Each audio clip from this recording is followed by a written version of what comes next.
The universe of Warhammer 40k is renowned for being bigger than big, far above and beyond our mortal understanding. Cue the Primarchs, the demigods of humanity, children of the God Emperor of mankind. Or were they? Many believe that they were once children, and more so, that they always remain children and never grew up. Yet were the Primarchs children forced into gods? Did the Emperor plan this from the start? Was this a ploy of the ruinous powers, or were they even children to begin with? And by the end of this video, ladies and gentlemen, we will see the Primarchs were not actually children.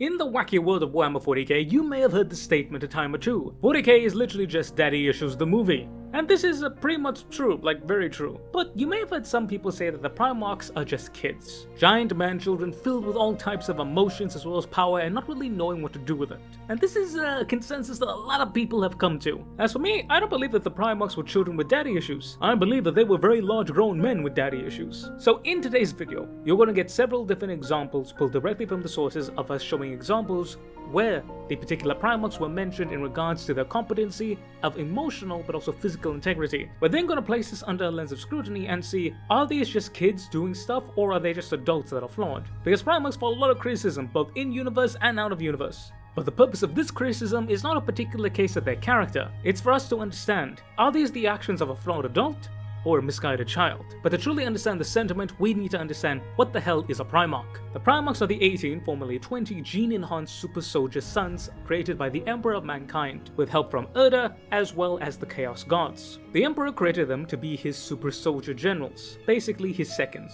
his lords and masters of his Imperium. But during the process of their creation, Biggie reneged on his deal with the Chaos Gods, in combination with the fact that Erda became rather disillusioned with Biggie at the time. Thus, she basically yeeted them into the warp, and the Chaos Gods carried them, the Primarchs that is, into all various different corners of the galaxy, and they grew up on each individual worlds and got their own experiences, personalities, and biases. From there, the Emperor would reclaim each one of them one by one, and eventually reunite all of them underneath his banner and have him lead his legions. And then of course we have the Horus heresy and Everlight and everything in between. But enough of their history. What exactly are Primarchs? Well, Primarchs are what happen when you cross hyper-competency with unchecked political power. They are faster, stronger, smarter, better, just the absolute apex of physical human nature. If you think about the perfect man, that's pretty much a Primarch.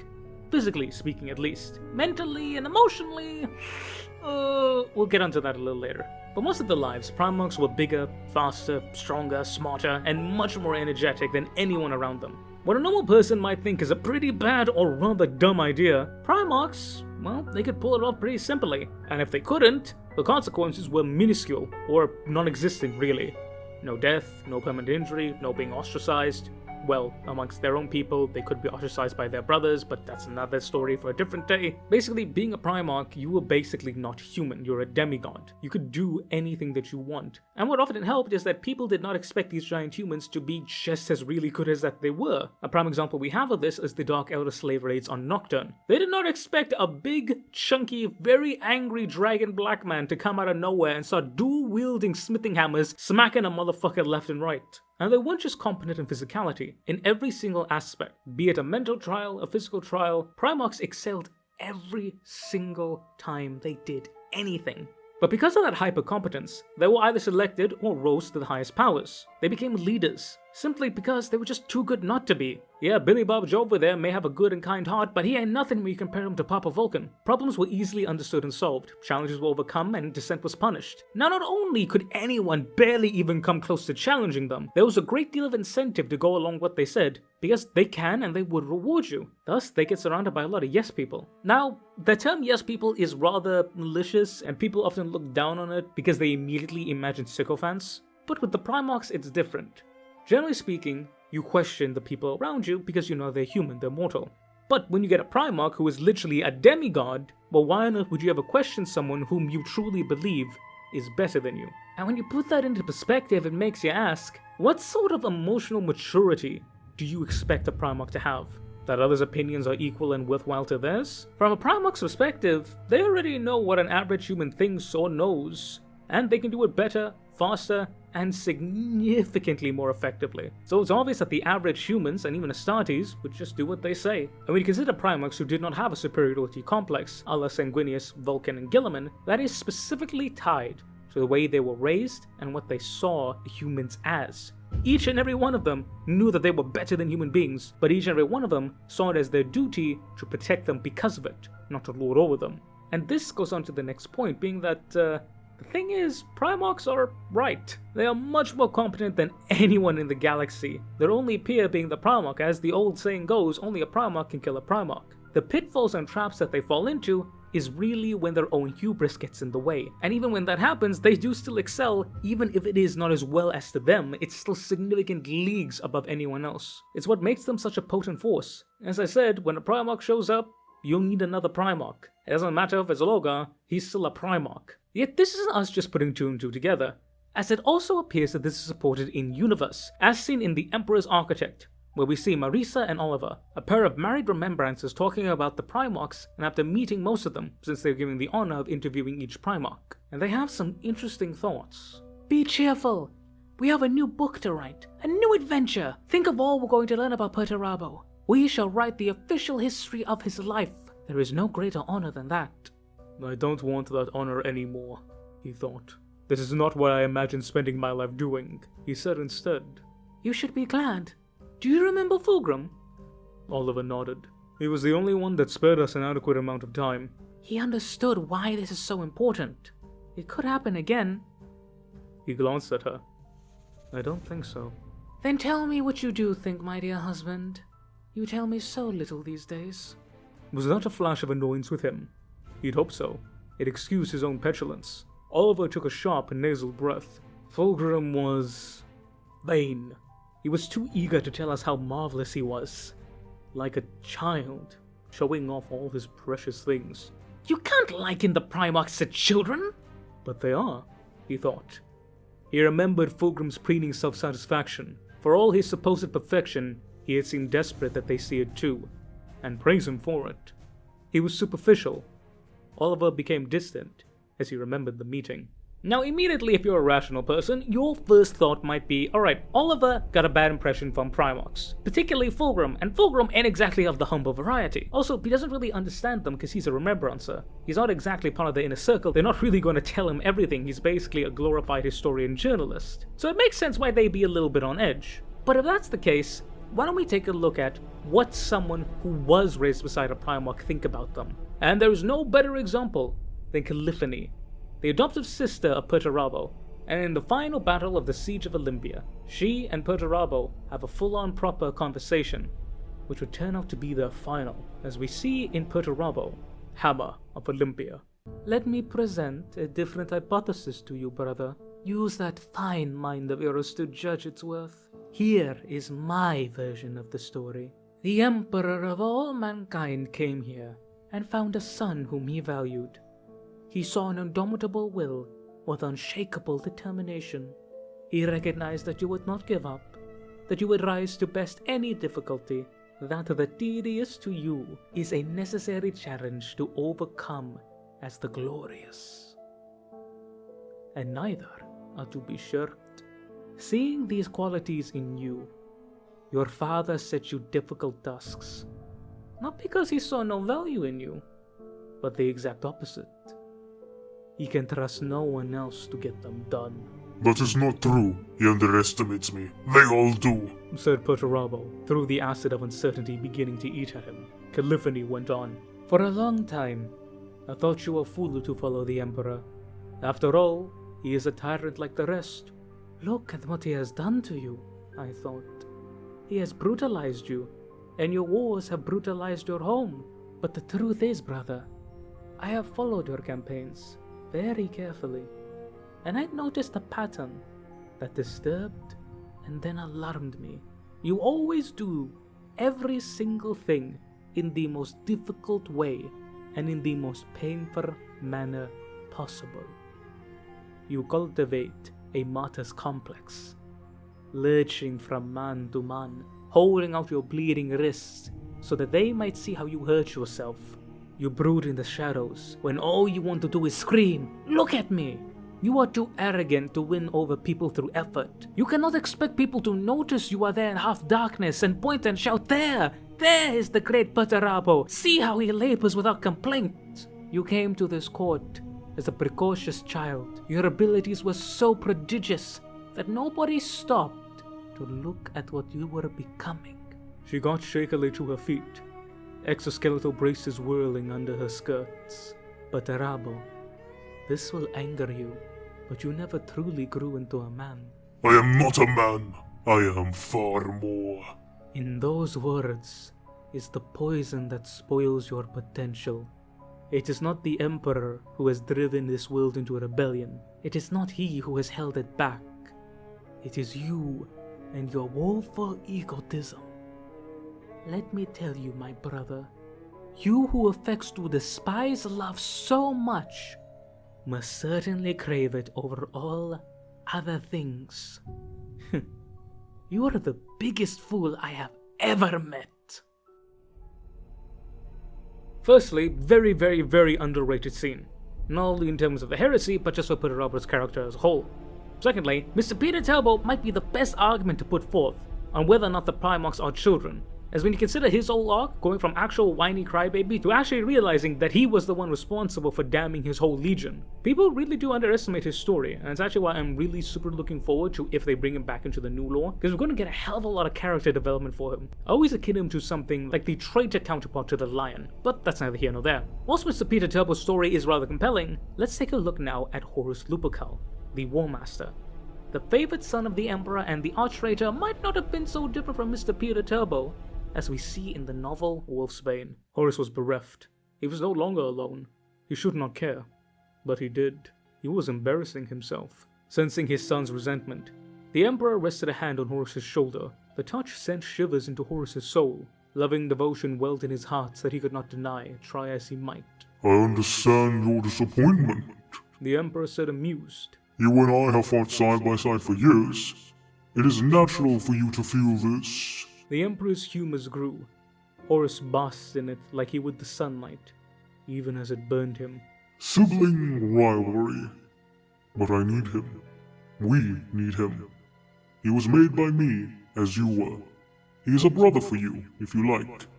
Brotherly competition is to be encouraged, because it will drive you on to greater efforts. The Emperor required Horus to look at him, so he did.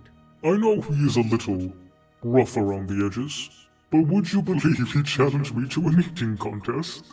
The Emperor laughed softly. But I will tolerate no dissension between you. Do what you cooperate. You must learn to make war together. I am relying on you to help me civilize him. Impossible. He is a savage, said Horus, unable to keep the words to himself any longer. I advise you not to underestimate him. He is woven from the same genetic threads that you are. He has conquered half a world 100 times more savage than Chthoniya. Had I not found him and taken him from his people, all of Fenris would have been his. The feat that would have been impressive. Do not underestimate him. Horus's will buckled under the force of the Emperor's attention, but his misgivings would not retreat. He looked into his father's face. Few could do that. A poisonous worry gripped him that this new warrior would be able to do the same. That he was no longer unique. He was jealous. He realized it. He would have to share the golden attentions of his father with another. The years they shared seemed reduced to a blink of an eye. He thought they would last for all time, and just like that they were done. In a moment, everything changed forever. He could turn against you. Horus suppressed a tremble in his voice. He will not. He will be as loyal as you are. His efforts will multiply yours, and when he takes command of his legion, the two of you striding the heavens. This is a propitious day. You're gonna give him a legion? Forgive me, father, but is that wise? I gave the gang lord of Chthoniya his. It was your birthright, as it is his. Horus dropped his eyes. The Emperor radiated a sense of such wisdom. Once more, Horus was ashamed to have questioned him. You are entitled to your misgivings, Horus, but you must make this work. He is only the first. I am the first, thought Horus before he could stop himself. If I can find him and you, then the others will be located eventually. You must grow more used to the idea that you are no longer alone. If I cannot trust you to learn how to work with others and lead them as the first of my sons, then I have overestimated you. So, after all these examples, we can clearly see that Primarchs are human. Despite all their demigod status, despite everything telling us otherwise, despite them literally being so far and above removed of humanity, people actually believe them gods. At the end of the day, they are just like us humans. Spiteful, petty, jealous, and flawed to the core. Another example that I would love to bring up is one of my favorite examples of all time from one of my favorite things and bits of lore ever.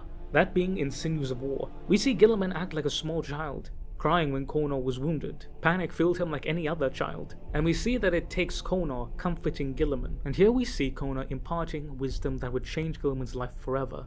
The wisdom of a coin, and the lesson that involved, and the fact that he would never truly be alone. Because of this, Roboute Guilliman grew into perhaps the most stable Primarch of them all. And what's interesting about that story is that we see Conor talking about Guilliman. Conor knows that Guilliman is not a child. He is massive, he's big, he's strong, he's wise, he's intelligent, and he really is just so superior. But then, when Conor gets wounded, Conor sees Guilliman's reaction, and then it hits him. Physically, mentally, he's not a child. But emotionally, he still is, because he's learning. Conor realizes that he still needs to be there for him as a child, because he is growing into a man. Conor being a major Giga Chad, as well as the combination of Tasha Aretha, Guilliman's mother figure, meant that Guilliman really did have everything he needed to grow up and become a man. And this is in stark direct contrast to Mr. Perturabo. Mr. Perturabo didn't really have any of that. His adoptive father, while he did indeed love him, he didn't exactly treat him as a son. He didn't see him as a child. But we will see that Mr. Perturabo, like many men in our own world, whilst in his adult years he may say have acted like a child, he could indeed learn how to become a man. And we will see that he too can grow beyond his petulant ways. For is it possible that the Lord of Iron finally bends and grows into the man that Calyphony wanted him to be? The man that she knew him to be? Well, the answer is kind of complicated. It's a very yes, but with a few asterisks above that. But it's best seen in Mortis, when Perturabo is replaced by Martyr as commander of the Siege of Terra. It is over. Horus has given this battle to sorcerers and beasts. The War of Legions is over. Martyr comes to take his place. He, and what he has become, is what this war is now. He comes at the will of Horus, to be an agent of what will happen. But he did not order our withdrawal. I ordered it. This is my will. There is no victory here, just creatures and parasites, pulling down a dying beast. It is gone, the Legion War is dead, the chance is gone, the cause is gone. No, we will not bleed for this. We will not break the circle of our iron for this. Forex nodded. As you will it, my lord. He began to turn away, and then stopped. All the blood of your legion, all of the red iron spilled. Was it worth it to come this far and go no further? Asked Agragonus. Perturabo was silent for a long moment. Pistons and weapons clicked, shells exchanged between guns and ammunition feeds. It was worth to learn the truth. This universe does not care. We could bleed our last, and it would not matter. Pour the blood of my warriors into the earth, and all that grows is the hunger for more. If you go, if you defy the will of Horus, then your ships will be burned from the stars. They shall not. Just as you shall not draw your gun and shoot me now, though you should. Horus has bartered your strength for doubt and false promises, but our strength is still ours, and our iron is still true. You will be an outcast. He will hunt you. Once the War Master has taken the throne, he will hunt you. Perturabo paused. For a moment, Forex thought he saw something shift in the shadow of his master, as though it was not caused by the thin light of the hollow screens, but by the light of fires, falling through the heaped blades and guns of broken enemies.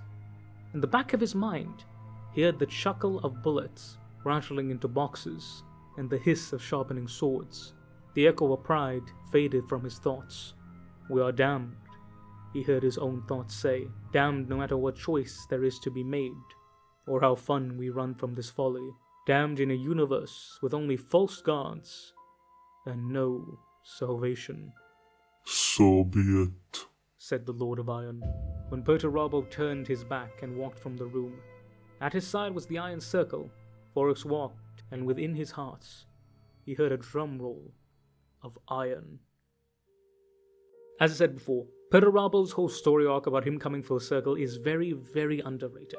And part of the reason why is because people don't really care about him, because it's such a bitter taste in the beginning that you kind of really don't care about it when it comes full circle. But here we see, Perturabo had finally learned In the past, he would have raged. Agronus would have been killed on the spot. Perturabo would have, in his rage, led a suicidal charge against Dawn and the fortifications. Perhaps he would even turn his weapons on Horus, who might even outright fight Mortarion for control. But the Horus heresy, or the death of Caliphany as he calls it, which is such a beautiful and sad bit of the lore, like good lord, Perturabo really does come full circle. And the death of the legions finally taught him a lesson too late. Gone was the rage and petulance of a child, replaced by the grief and sorrow of an elderly man. To even further support this, when Rogul Dawn and Perturabo came face to face earlier during the Siege of Terra, both Primarchs turned their backs on their hated brother, a move befitting Rogul Dawn, a man of deep rage like Perturabo, but who restrains it. Yet, significantly unbefitting of Mr. Peter Turbo, a man of severe rage with a massive chip on his shoulder, and the arrogance to boot. The Perturabo who raged with a child's petulance was truly gone now. Only the bitterness of understanding remained. Because as a child playing at a man in his 20s, making mistake after mistake, fighting against everyone and everything, Perturabo eventually realizes when he's in his 30s that all he did was for naught. But it was not because of the people around him. It was to sate his own pride and his own folly. He understood the stupidity of everything, and more importantly, that it was all his fault. He finally gained understanding, and how bitter it made him be. But speaking of the Siege of Terra, we come to our final example. In The End and the Death, many details about Chaos, the Emperor, and the Primarchs are revealed to us. But one key piece of information is that no matter the greatness of the Emperor's creations, be they Thunder Warriors, Astartes, Custodians, or even Primarch, they needed to be human. And with being human comes human faults, which includes immaturity, but also the capability of growth, as seen in Perturabo. The Emperor and his Custodians even admit this to Sanguinius, as we see in The End and the Death. Why do we suffer? Knowing the trials and pain we face, why did you make us to suffer? Because whatever we are, and whatever we do, we are, and must always be, human. That's simple. Nothing is simple, but my king vowed to the Sigillite that he would answer your questions as they came. So understand, suffering, pain, grief, they are all extremities of the human condition. It would have been easy to shed those things, to excise them, to remove the messy and illogical mechanisms of emotional response, those non-verbal animal reactions of our early hominid forms. My king could have made his sons, and their warrior sons too, without emotion, freed from feeling, concern, or care, unburdened by hurt and loss and sadness, coldly proofed against the galaxy with a biological armor far stronger than any ceramite plate. But that would have made them less. That would have made them mere flesh machines, bloodlessly cold, and driven only by instruction and intellect. Even we, his companions, woven by a different craft, were not forged to lack that spark. After having this and much more explained, Sanguinius only had one thing to say to his father. And I thank you for the explanation. Sanguinius shakes his head. For the curious gift of humanity, I have been called a god, father. I have been called an angel, and looked upon as divine. I would rather the vulnerability of a warm and feeling heart than the cold metal of a deathless god. And here we come to the final round. Many people question what the Primarchs are, and ultimately the answer is relatively simple and somewhat funny, if ironic. The Primarchs are human made manifest. There are many people who believe that the Primarchs are children playing a god, but as we can see, that is objectively false. The Primarchs had childhoods, quote unquote, the most obvious example being Guilliman, where he truly learns from his father and his mother. But ultimately we see that Primarchs are human. The Emperor himself outright states it. They were given humanity, and all of its blessings and its curses. Many people believe that the Primarchs are just children because of the stupid mistakes that they make, how flawed and insufferable they are. Two examples that people often point to is either Fulgrim or Perturabo. They question why a being of such might and majesty, such power and prowess, could make such debilitating decisions that ultimately would ruin not only them, but everyone else around them. why? Why? Why? And the answer that surprises everyone is because, well, they're human. They're human at the very core, human at the very epicenter, human in every single aspect. That's why they are the greatest of the great, but also the worst of the worst. Because that is what it is to be human, to possess such qualities that it would make the gods above and the devils below tremble in equal measure before the might and prowess of humanity, but in the same vein, possess such evil, debilitating, foul corruption in them that it makes you wonder why humanity has even the right to live. The Primarchs are the perfect example of this. Thus, they are the perfect example of humanity. But to answer the question, are the Primarchs children playing at gods? No, they are not. They are men, flawed men. Some of them are trying to be men, but with an understanding of a child. They are flawed, like you and I. Every single Primarch can be related to in some way, shape, or form. There are men who are like Perturabo, who are like Angron, who are like Lion, who are like Sanguinius, who are like Horus. All of them, every single one of the Primarchs, has a counterpart in our own world. Not just one, but multiple. So to call the Primarchs children is wrong. They are men, but they are not mature men. They are flawed men. Because of the way they were raised, because of the lives that they lived, they do things differently. And the reason why we can't often see it is because it's such a funny mirror to our own reality. And in this rare instance, Warhammer 40k is not weirder or more grandiose or more stupid than our own reality, but rather it is an exact, perfect mirror of our own world and the people within it. Because even the greatest of our great men can still have the fatal, mortal flaws of human nature. And perhaps why, since it's so realistic, that's why we struggle to see it so clearly, when the picture could be nothing but that. Food for thought, if you ask me.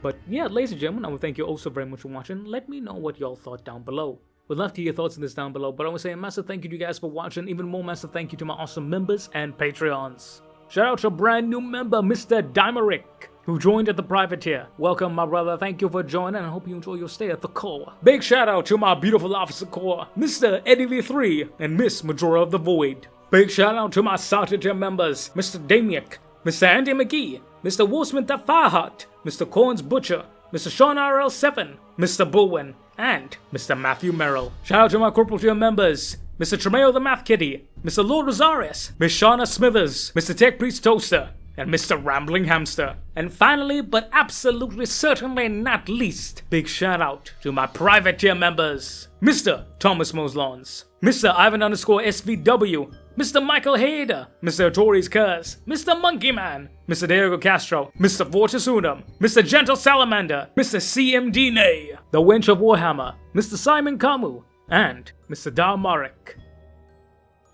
Thank you, each and every one of you. I love you and appreciate you guys. It means the world to me that you guys do this. Sign up today with our memberships. You get a bunch of awesome benefits, behind the scenes stuff, early access to these videos, and a hand in making this channel run. But remember, this will always be free, whether you give your boy $1 or not. I would love just to sing. Mwah! Well, ladies and gentlemen, I've been the General Bradley 101. You've been beautiful, awesome, and amazing people. Y'all make sure to say hello out there, boys and girls, and I will catch y'all next time. Dismiss, Rangers!